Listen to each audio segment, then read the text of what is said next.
इस वीडियो में मैं आपको बताऊंगा कि गया आकर के आप बहुत ही सरलता के साथ, बहुत ही कम खर्चे में किस प्रकार से यहाँ श्राद्ध कर्म या पिंडदान कर सकते हैं। गया में सारे हिंदू धर्म के अनुयायी आते हैं अपने जो पूर्वज है उनका श्राद्ध कर्म करने के लिए और उनका पिंडदान करने के लिए।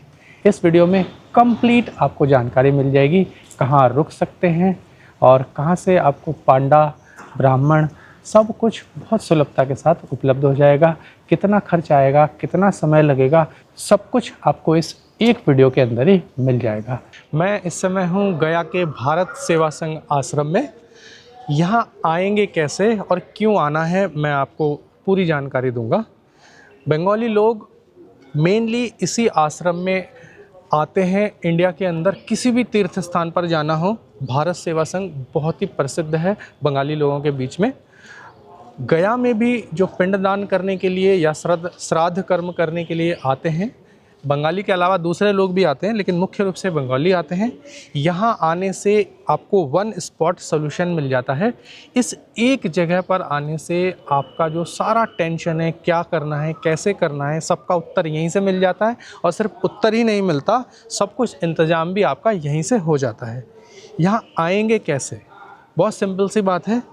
ट्रेन से आते हैं ज़्यादातर लोग, और ट्रेन से जैसे ही आप रेलवे स्टेशन पर उतरते हैं, रेलवे स्टेशन के प्लेटफॉर्म से केवल मात्र 20 मीटर, मान के चलिए 20 मीटर की दूरी पर ही भारत सेवा संघ का ऑफिस है। देखिए मेरे लेफ़्ट साइड में इधर रेलवे स्टेशन ही है। सामने से ट्रेन जाती हुई जब जाती है दिखाई देती है, उसके सामने ये बहुत बड़ा भारत का झंडा लगा हुआ है। ठीक है, रेलवे स्टेशन से 1 मिनट पैदल लगता है, अगर आएंगे तो 1 मिनट का रास्ता है। ये बहुत बड़ा झंडा लगा हुआ है। इस झंडे के सामने इधर कॉर्नर पे देखिएगा शौचालय एवं स्नानागार बना हुआ है। ठीक है, और इस शौचालय और स्नानागार के पास ही आप देख सकते हैं भारत सेवाश्रम का ऑफिस है। ठीक है, तो बहुत सारे लोग ये 1 मिनट का पैदल चलने के लिए भी रिक्शे वाले को पैसा दे देते हैं। उनको लगता है कि भारत सेवाश्रम का जो रेलवे स्टेशन का ऑफिस है वो शायद बहुत दूर होगा, तो वहीं से रिक्शे वाले पकड़ लेते हैं, कहते हैं चलो हम ले चलेंगे ऑफिस, और यहाँ तक लाते हैं, फिर औना पौना पैसा उनसे मांगने लग जाते हैं। तो अगर आपको रेलवे स्टेशन पर स्थित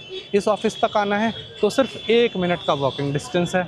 और अगर आपको यहाँ नहीं आना है, डायरेक्ट आप भारत सेवा संघ जाना चाहते हैं, तो आपको मैंने रास्ता बता दिया। मैक्सिमम 15 मिनट का समय लगता है। वो ऑफिस सुबह 4 बजे से रात के 10 बजे तक खुला रहता है। आपको किसी से कोई बात नहीं करना है। ऑटो वाले, टोटो वाले, रिक्शा वाले या तमाम तरह के जो बिचौलिए होते हैं वो आपको आकर कंफ्यूज करने की कोशिश करेंगे। आपको कंफ्यूज नहीं होना है। आपको सिर्फ भारत सेवा संघ के ऑफिस के दरवाजे तक पहुंचना है और आपका सारा जो प्रॉब्लम है वो वहीं पे समाप्त हो जाएगा। जब आप उनके ऑफिस में जाएंगे, वहाँ पे आपको एक नॉर्मल सा रजिस्ट्रेशन कराना होता है, जिसके लिए आपको कुछ भी पे नहीं करना है। वो फ्री रजिस्ट्रेशन होता है और उस रजिस्ट्रेशन के बाद आपको एक छोटा सा कूपन जैसा मिल जाएगा। रजिस्ट्रेशन का एक मान के चलिए रजिस्ट्रेशन का प्रमाण पत्र मिल जाएगा। और वहाँ पे एक बुजुर्ग व्यक्ति होते हैं या जो भी ऑफिस के लोग होते हैं, आपकी अगर श्रद्धा है 2 रुपये, 5 रुपये, 10 रुपये, 50 रुपये, कुछ भी आप उनको वहाँ डोनेट कर सकते हैं। रजिस्ट्रेशन के बाद भारत सेवा संघ के आश्रम तक पहुँचने के लिए वहीं से ही वो लोग आपको ट्रांसपोर्ट का अरेंजमेंट करा देते हैं, जिसमें मेनली ऑटो, टोटो ये सारी चीज़ें होती हैं। और उसके लिए किसी प्रकार का आपको ऑटो वाले को बार्गेन नहीं करना है, रिक्शे में किराए की बात नहीं करनी है। वहाँ पे फ़िक्स प्राइस है। नॉर्मल डेज़ में अभी 15 रुपये चल रहा था, और इस समय जब मैं आया हूँ वहाँ पर 20 रुपये का किराया चल रहा है। जो भी चल रहा है वो लोग फ़िक्स कर देते हैं। तो सिंपली आपको गाड़ी वो दिलवा देंगे, उसमें बैठ जाना है और भारत सेवा संघ के आश्रम तक वो आपको पहुंचा देंगे। मात्र आज का प्राइस चल रहा है 2025 में 20 रुपये में। अगर आप अकेले हैं 20 रुपये में पहुंच जाएंगे, अगर साथ में जितने भी लोग हैं 20 इंटू मल्टीपल कर लीजिए। अभी मैं गया जंक्शन रेलवे स्टेशन से भारत सेवा संघ के ऑफिस से रिक्शे में या टोटो या ऑटो रिक्शा में बैठ कर के भारत सेवा संघ के आश्रम तक पहुंच गया हूं। आप मेरे लेफ़्ट साइड में देख सकते हैं, ये भारत सेवा संघ का द्वार है। आपको इस द्वार को याद रखना है। ये जो द्वार है, इसी द्वार पर ला कर के रिक्शे वाले या टोटो वाले यहाँ पर सारे श्रद्धालुओं को लेकर आते हैं। और अगर आप जल्दी आ गए, मान लीजिए कि आप सुबह के समय यहाँ पहुँच गए हैं, तो द्वार खुलवा करके वो अंदर तक ले जाते हैं। ये जो द्वार है इसको बोला जाता है गेट नंबर 1। गेट नंबर 1 से अंदर ले जाते हैं और वहाँ पे है इन लोगों का ऑफिस। वहाँ जा कर के आपको आपका जो रजिस्ट्रेशन का प्रोसेस है वो पूरा करना पड़ता है। चलिए अब हम द्वार नंबर 1 से अंदर की तरफ चलते हैं, आइए मेरे साथ। गेट नंबर 1 से जैसे ही आप सीधा स्ट्रेट चल के आएंगे तो आप देखेंगे खूबसूरत बहुत ही छोटा सा ये मंदिर यहाँ पर है। और ये जो मंदिर है ये है भारत सेवा संघ के प्रतिष्ठाता स्वामी प्रणवानंद जी महाराज का मंदिर है। बहुत ही सुंदर, बहुत ही अच्छा ये मंदिर है। जैसे ही आप अंदर आएंगे आपका मन शांत और खुशियों से भर जाएगा। ठीक है, भगवान शिव विराजमान है और अंदर स्वामी प्रणवानंद जी महाराज इसमें विराजमान है। इसके बाद इस मंदिर के थोड़ा सा ही साइड में आप देखेंगे, यहाँ पर ये देखिएगा पीछे ही मेरे हाथ की सीध में देखिए, यहाँ पर जो ये ऑफिस बना हुआ है, आइए थोड़ा सा मेरे साथ। यहाँ पर जो ये ऑफिस है, जहाँ पे ये साइन बोर्ड लगा हुआ है, ये जो ऑफिस है यहाँ पे हर तरह का रजिस्ट्रेशन होता है। अगर आप सुबह के समय बहुत जल्दी आ गए, अर्ली, रात भर ट्रेनें चलती रहती हैं लेकिन सुबह 6 बजे के बाद यहाँ एंट्री मिलने लगती है। हाँ, जो गाड़ी वाले हैं वो लेके अंदर तक आ जाते हैं। तो जब आपको एंट्री मिलेगी सुबह के समय तो शायद ये ऑफ़िस खुला ना हो।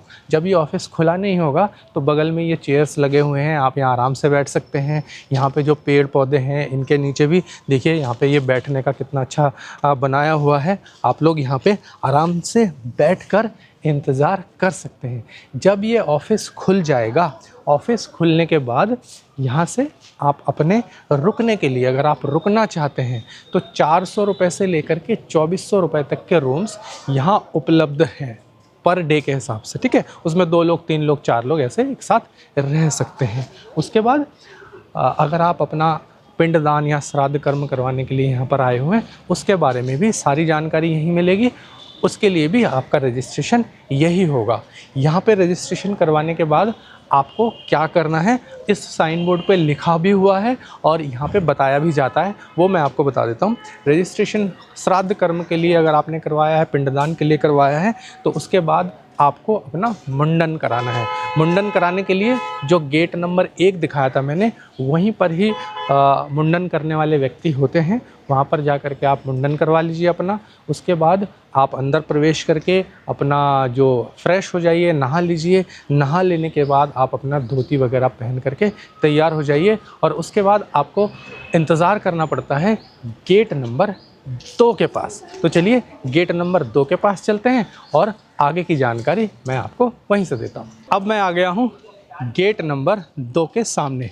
मेरे पीछे देखिए, ये जो गेट है इसको कहते हैं गेट नंबर 2। जब आप रजिस्ट्रेशन करवा लीजिएगा उसके बाद आपको क्या करना है, मुंडन करवा लेना है, नहा लेना है, धोती वगैरह पहनकर यहाँ पर इकट्ठा होना है इस जगह पर। ये जो मंदिर है इसके सामने आपको लाइन लगा के खड़ा होना है। यहाँ पर जो महाराज हैं वो आपको लाउड स्पीकर के माध्यम से सारी बातें समझाएंगे कि कहाँ कहाँ आपको जाना है और पिंडदान किस प्रकार से आसानी पूर्वक आप कर पाएंगे।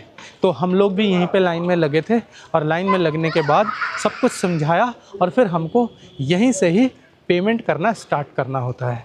कितना पेमेंट लगता है, कितनी जगह जाना पड़ता है पिंडदान करने के लिए, तो चलिए वो सारी जानकारी डिटेल में आपको मैं इस वक्त बता दूंगा। चलिए एक जगह आराम से बैठते हैं, उसके बाद ये सारी जानकारी, कितना समय लगेगा, कितना पैसा लगेगा, कहाँ कहाँ कितना पैसा देना है और किस प्रकार से ये पूरा प्रोसेस संपन्न होगा, वो सारी जानकारी एक जगह इत्मीनान से बैठकर मैं आप लोगों को बताता हूँ। अब मैं आपको संपूर्ण जानकारी पेमेंट से संबंधित और कितना समय लगेगा, कितनी जगह आपको जाना पड़ेगा पिंडदान के लिए, वो मैं आपको बताऊंगा। जिस तरीके से हमारे साथ हुआ वो बताता हूँ।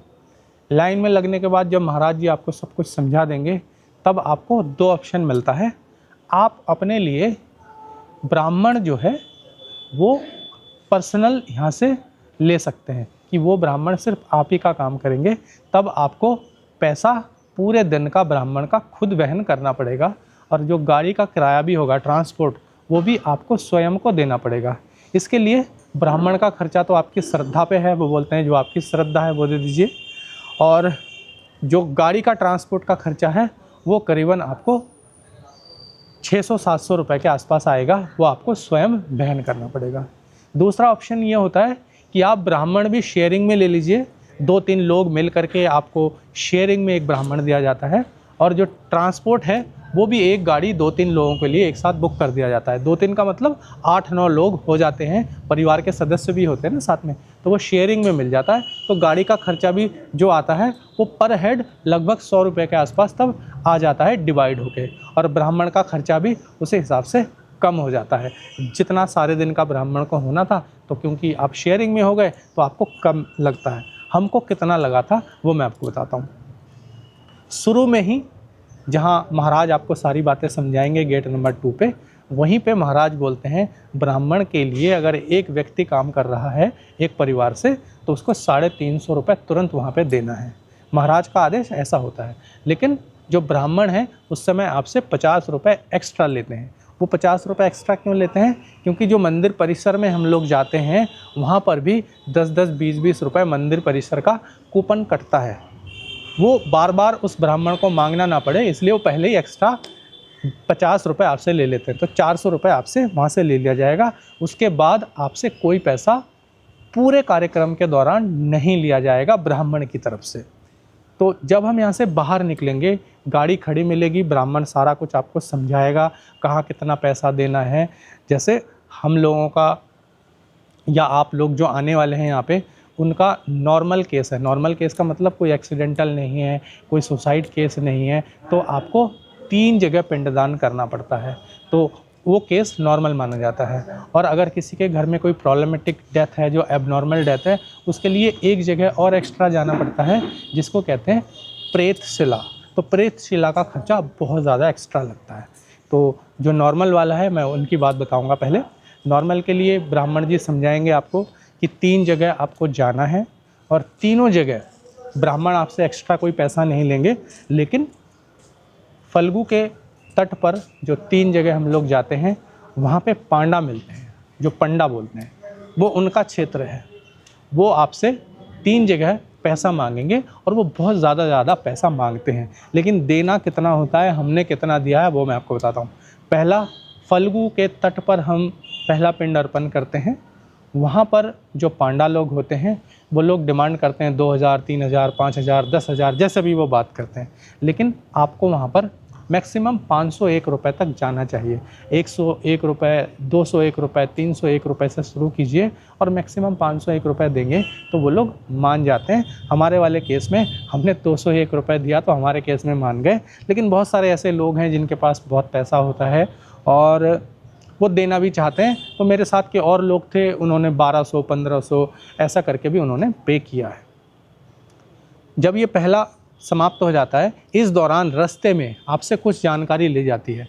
जो पंडाल लोग होते हैं, उनके जो चेले होते हैं, वो सारे लोग रास्ते भर में आपसे, आप कहाँ से आए हैं, किस गांव से आए हैं, किस थाने से आए हैं, अगर वो इंडिया है तो भी इंडिया का पूछते हैं, अगर आप बांग्लादेश से आए हैं तो भी पूछते हैं, नेपाल से आए हैं तो भी पूछते हैं, कहीं दूसरे देश से आए हैं तो भी, वो सारी जानकारी आपसे वो पूछते हैं, और वो कई बार पूछते हैं। तो आपको अपना असली गाँव, आपके पिता का असली गाँव, थाना, ज़िला, सब चीज़ आपको अच्छे से रटा हुआ होना चाहिए। रटा हुआ नहीं है तो लिख लीजिए किसी कागज़ पे, वो बार बार एक ही चीज़ आपको रिपीट करना पड़ता है। जो आपने 400 रुपये शुरू में दिया था, रास्ते में ही ब्राह्मण जो होंगे उन 400 रुपये से श्राद्ध कर्म के लिए जो भी सामान लगता है वो सारा सामान वो खुद ही खरीद लेंगे। आपको कुछ भी परेशान होने की ज़रूरत नहीं है, वो 400 रुपये के अंदर ही वो सारा काम कर लेंगे।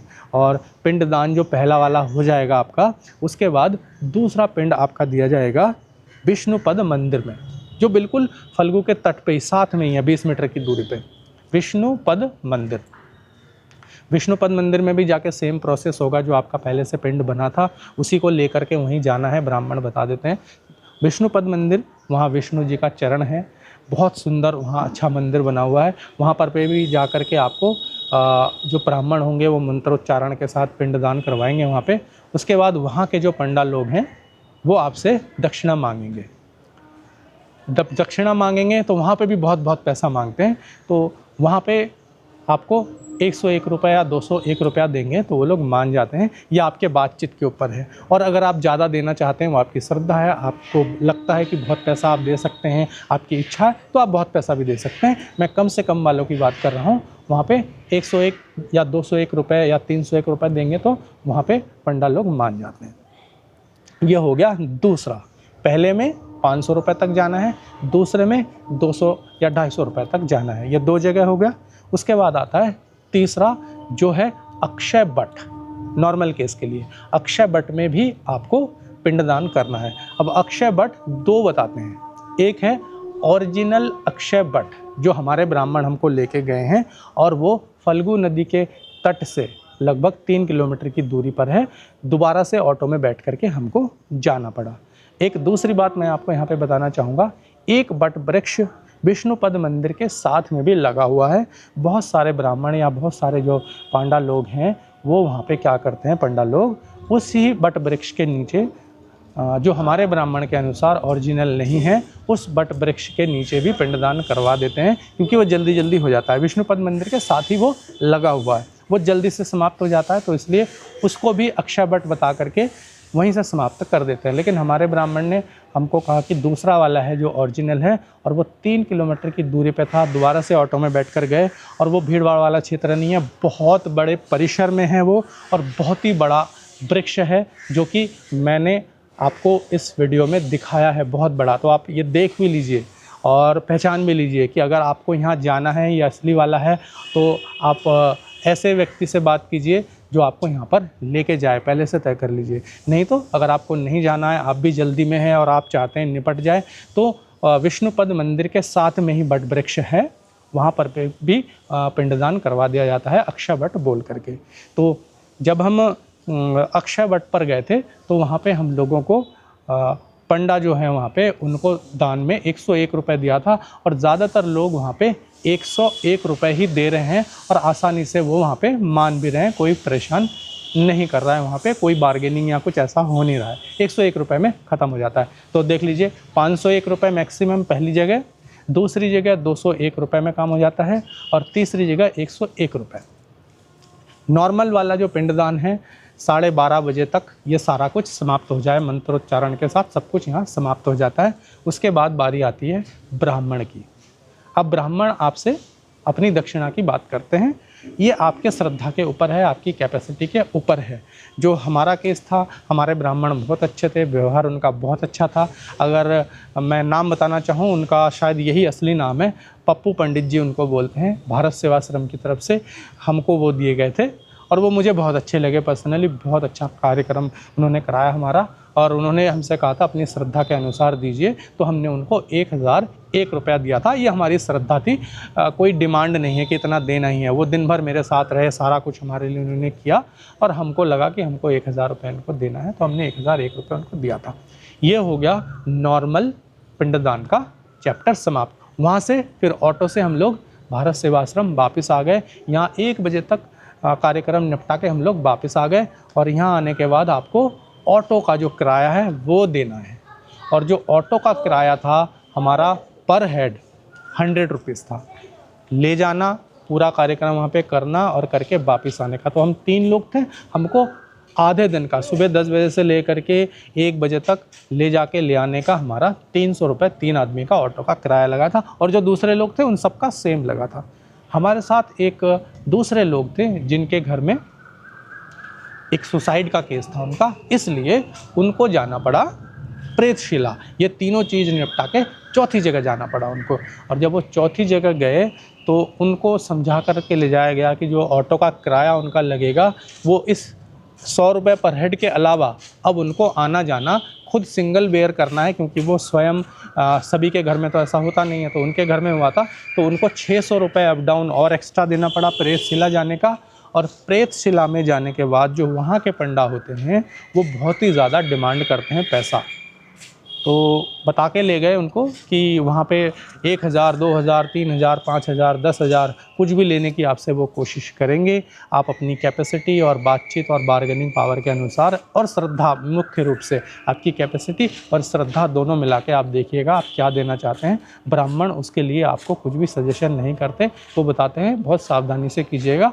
वहाँ पे जितना भी मैक्सिमम पैसा है वो आपसे लेने की कोशिश करेंगे। और आप अगर देने ही आए हैं, आपकी श्रद्धा है, जेब में बहुत पैसा है, आप दे सकते हैं। मैं ऑटो का बता रहा हूँ, ऑटो का अप डाउन सिर्फ प्रेतशिला के लिए 600 रुपये का लगता है। ये सारा कार्यक्रम हमारा सुबह 8:30 बजे से नहाना, मुंडन करना और धोती पहन के रेडी होने से शुरू होता है और लगभग 1 बजे तक वापस भारत सेवा संघ पहुंचकर समाप्त हो जाता है। पैसा मैं आपको एक बार और कैलकुलेट करा देता हूं। स्टार्टिंग में हमने 400 रुपये दिया, उसके बाद ऑटो का जो किराया है वो 300 रुपये जोड़ लीजिए, 400 और 300 700 रुपये। पहला जो पिंडदान हुआ था वहाँ हमने 200 रुपये, 201 रुपये दिया, एक छोड़ देते हैं, 400, 300, 700 और 200 900 रुपये। उसके बाद हमने विष्णुपद जो मंदिर है उसमें हमने 501 रुपये दिया था, तो 900 और 500 1400 रुपये। उसके बाद जो अब हम अक्षय वट पर गए तो अक्षय वट पर हमने दिया 101 रुपये, तो 1500 रुपया हो गया। एक एक रुपये सारा छोड़ देते हैं, 1500 रुपये। और उसके बाद जब ब्राह्मण की बारी थी, क्योंकि ब्राह्मण हमारे बहुत अच्छे थे, हमने उनको 1000 रुपये श्रद्धा से उनके हमने दान किया। उस तो टोटल हमारा 1500 और 1000 2500 रुपये के आसपास का हमारा इस कार्यक्रम में खर्चा आया। जो आपका पॉकेट का खर्चा अलग से आपके साथ लोग गए हैं, खाना पीना चाहते हैं, वो अलग है। तो 2500 रुपये के अंदर ही ये सारा कार्यक्रम हो जाता है। उसके बाद जो हम भारत सेवा संघ में ठहरे हैं, यहाँ पर ठहरने के लिए एक रूम है जिसमें हम 3 लोग ठहरे हुए हैं, उसमें हमको 600 रुपये पर डे का, सुबह 6 बजे से अगले दिन 6 बजे तक का, सुबह तक का 24 घंटे का हमको देना पड़ा। तो ये आपकी श्रद्धा है। अगर आप ठहरना चाहते हैं, सेम डे आप वापस नहीं जाना चाहते या 2 दिन 3 दिन रहना चाहते हैं, वो आपकी श्रद्धा है। यहाँ 400 रुपये से लेकर के 2400 रुपये तक का कमरा आप लोगों को मिल जाता है। कमरा आप उसी हिसाब से अलग से जोड़ सकते हैं, 400, 600, 1000, 1200 से लेकर 2400 रुपये तक, जैसा आप लेना चाहें। पिंडदान के लिए जो हमारा आधा दिन लगता है 8 बजे से 1 बजे तक, और लगभग 2500 रुपये का मंदिर में ब्राह्मण को, पंडा को सब मिला के खर्चा होता है। तो आप कभी भी आएँ तो आप भारत सेवाश्रम आश्रम में पहुँचे। बहुत आसान है, और वीडियोस पड़े हुए हैं। 5-10 मिनट में आप पैदल चल के स्टेशन से यहाँ तक आ सकते हैं, नहीं तो दूसरा तरीका भी मैंने आपको वीडियो में बता दिया है कैसे आ सकते हैं। ये वीडियो पिंडदान करने के लिए जो भी लोग गया आ रहे हैं उनके लिए बहुत महत्वपूर्ण है। सारे जो प्रश्न हैं उसका जवाब आपको इसके अंदर मिल जाता है। अगले वीडियो में जल्द होगी आपसे मेरी फिर से मुलाकात। तब तक के लिए नमस्कार।